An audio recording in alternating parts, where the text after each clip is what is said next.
नमस्ते टसिदेले फ्याबुला सबैजनालाई। आजको यस भिडियोमा चाहिँ म तपाईहरुलाई बुद्ध भगवानको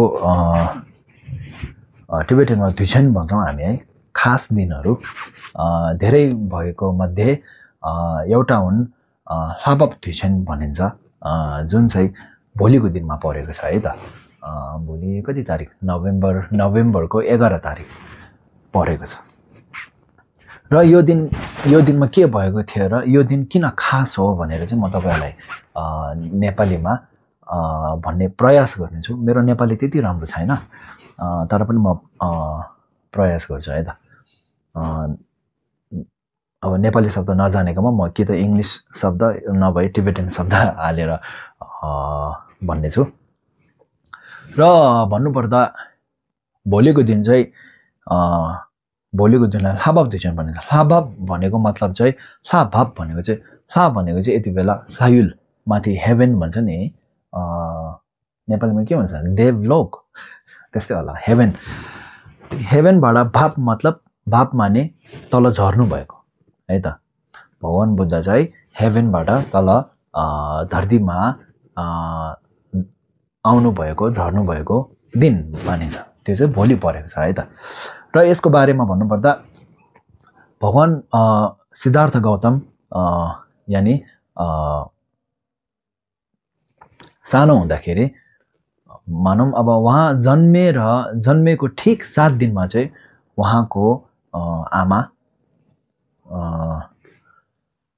माया देवी उहाँ चाहिँ बित्नु भएको है त। 7 दिनमै भगवान गौतम बुद्ध जन्मेकै 7 दिनमै आमा माया देवी बित्नु भयो। र बितेर आमाले कता जन्म लिनु भयो भन्दा चाहिँ माथि हेभनमा देवलोकमा चाहिँ उहाँले जन्म लिनु भएछ है त। र पछि गएर सिद्धार्थ गौतमले धर्महरु गरे हैन, धेरै पुण्य कमाए र पछि गएर बोधगयामा उहाँले बुद्ध प्राप्त गर्नुभयो। बुद्ध प्राप्त गरेको 7 वर्षपछि चाहिँ उहाँले अब मेरो आमा माया देवी हैन जसले चाहिँ अब मलाई जन्म दिनुभयो, उहाँ चाहिँ अब कता जन्मिनु भएछ भनेर यस्तो अनि हेर्दाखेरि चाहिँ अनि माथि देवलोकमा हेभनमा जन्मेको उहाँले थाहा पाउनु भयो।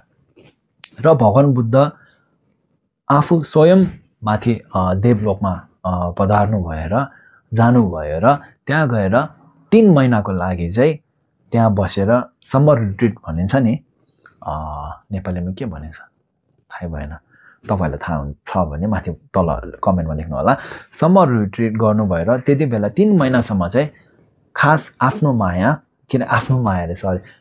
आमा माया देवी खास गरी अनि अरु भगवानहरुलाई, अरु देव अब भगवानहरुलाई चाहिँ उहाँले अनि धर्म प्रचार गर्नुभयो है त 3 महिनासम्म।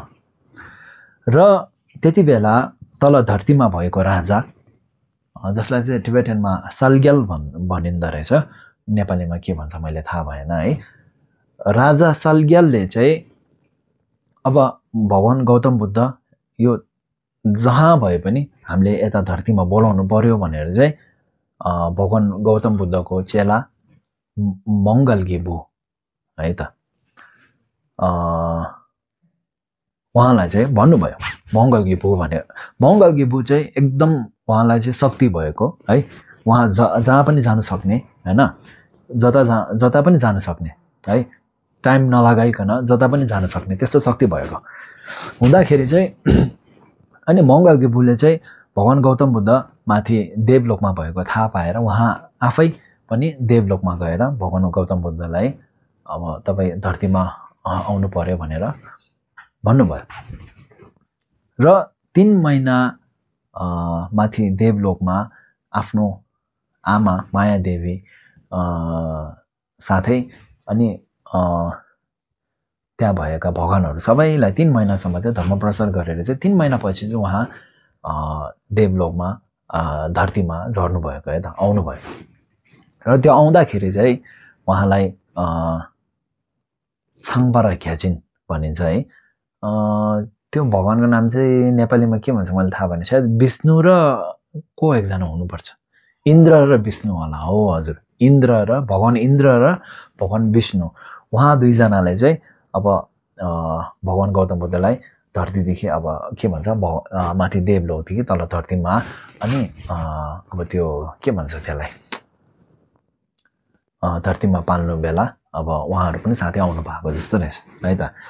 अनि त्यो आउँदाखेरि चाहिँ अब भगवान इन्द्र र भगवान विष्णुले चाहिँ एउटा सुन चाँदी त्यस्तोको अब उहाँहरूको शक्तिले त्यस्तो भर्याङ यानि सिडी बनाइदिनु भयो है। र तपाईले त्यस्तो फोटो देख्नु भएको होला माथि भगवान बुद्ध त्यस्तो सिडीबाट तल झरिरहेको त्यस्तो फोटोहरू धेरै देख्नु भएको होला। त्यो चाहिँ लाभा द्विजेन भन्ने त्यसले जनाउँछ है त। र त्यो बेला अब देवलोकदेखि तल धरतीमा कुन जग्गामा झर्नु भयो भन्दा त्यो जग्गा चाहिँ अहिलेको समयमा इन्डियाको भारतको उत्तर प्रदेशमा है त युपी भनिन्छ नि, उत्तर प्रदेशमा एउटा सानो गाउँ छ रहेछ। त्यो गाउँको नाम चाहिँ सनकिसा भन्दो रहेछ है त। हो त्यो सनकिसा भन्ने ठाउँमा चाहिँ अनि माथि देवलोकदेखि त्यहाँ पाल्नु भएको रहेछ।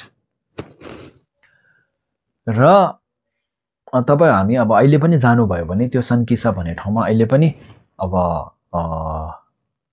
तपाईले त्यहाँ अहिले पनि गएर दर्शन गर्न सक्नुहुन्छ होला है त। र अर्को कुरा अनि त्यति बेला त्यो सनकिसाको मान्छेहरूले चाहिँ अनि भगवान बुद्ध अब देवलोकदेखि यता अब पाल्नु भयो यो ठ्याक्कै यो ठाउँमा पाल्नु भएको भनेर चाहिँ त्यहाँ चाहिँ उहाँले छोर्देन बनाउनु भएको रहेछ है त। त्यो छोर्देनको नाम चाहिँ लाभा छोर्देन भनिन्छ। र तपाईले देख्नु भएको होला गुम्बाहरूमा र गुम्बाहरू त्यस्तोमा 8वटा छोर्देन हुन्छ खास गरी। त्यो 8वटा छोर्देन मध्ये एउटालाई भनिन्छ लाभा छोर्देन, जसमा चाहिँ यस्तो भर्याङ जस्तो बनाएको हुन्छ कि त्यसलाई भनिन्छ लाभा छोर्देन है त। हो अनि यो थियो। अनि भोलि अब यो दिन चाहिँ भोलि आउँदैछ, भोलि हो नोभेम्बर 11 तारिक। र यो दिनमा चाहिँ अब हामीले के गर्नु पर्यो भन्दा चाहिँ यो चाहिँ एकदम भगवान बुद्धको खास दिन भएकोले चाहिँ यो दिन चाहिँ हामीले अब घरमा पूजाहरू गर्ने है, प्रेयरहरू गर्ने, भगवानलाई पानीहरू चढाउने, खादाहरू नयाँ चढाउने, सफा गर्ने है, छेसामहरू सफा गर्ने, पूजाहरू गर्ने, साङहरू बाल्ने, धुपहरू बाल्ने, आफूले अनि मन्त्रहरू जप्ने है। हो त्यस्तो गर्नुभयो भने चाहिँ अनि गुम्बाहरू घुम्ने, कोरा गर्ने, ढोग गर्ने, छेमे बाल्ने त्यस्तो गर्नुभयो भने चाहिँ एकदमै अरू दिनमा भन्दा यो भोलिको दिन यो लाभा द्विजेनको दिनमा तपाईले यो धर्मको कामहरू गर्नुभयो भने चाहिँ एकदमै धेरैभन्दा धेरै पुण्य कमाउन सक्नुहुन्छ भन्ने तपाईलाई जानकारी दिन चाहेको। र त्यसो भन्दै यो भिडियो अन्तिमसम्म हेर्नु भएकोमा धन्यवाद। Thank you so much. अनि अर्को भिडियोमा भेटौँला। हस्।